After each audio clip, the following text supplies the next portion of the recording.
But we haven't gotten to actually what I think you're best known for is probably Cards Against Humanity.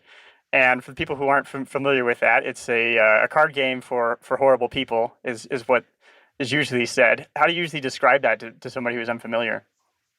Um, oh man, I don't know. It's a Cards Against Humanity is a comedy party game. It's extremely simple. It's truly one of the dumbest games ever made. Basically, there's you get this box of cards. There's black cards. There's white cards. One person plays a black card to the group, and that card is like a question or a fill in the blank phrase.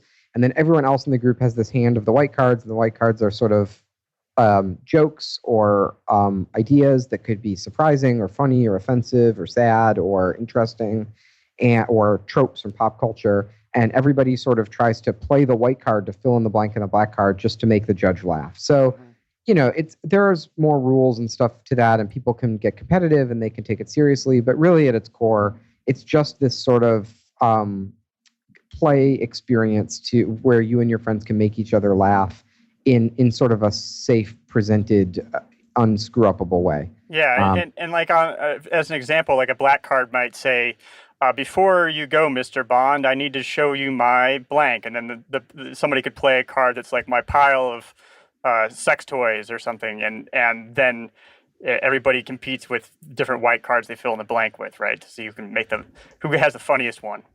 Right. And so, how did all that start?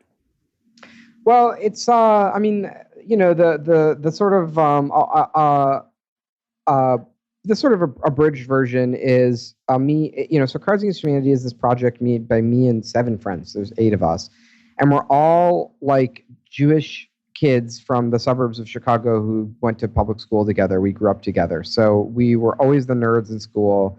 We read like sci-fi books together and like played video games together and we were friends with each other and sat with each other at the lunch table because like other people didn't want to sit with us. We were always the like nerdy like underbelly of the school.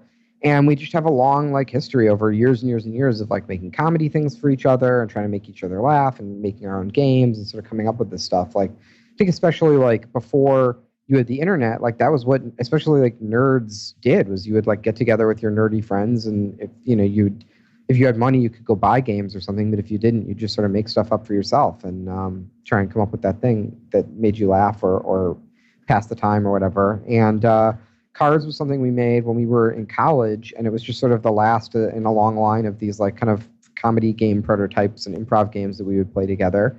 And it was the first one we made it for this like New Year's party where we had a bunch of people and we wanted a game that would work for a big group. And it was the first thing we worked on where we were like the next morning we woke up and we were like, wow, that was really funny. Like not just as an in-joke for us, but like it was like objectively like people who didn't know us were laughing at it. And that was kind of new. So we were like, maybe we should keep going with this and see what happens.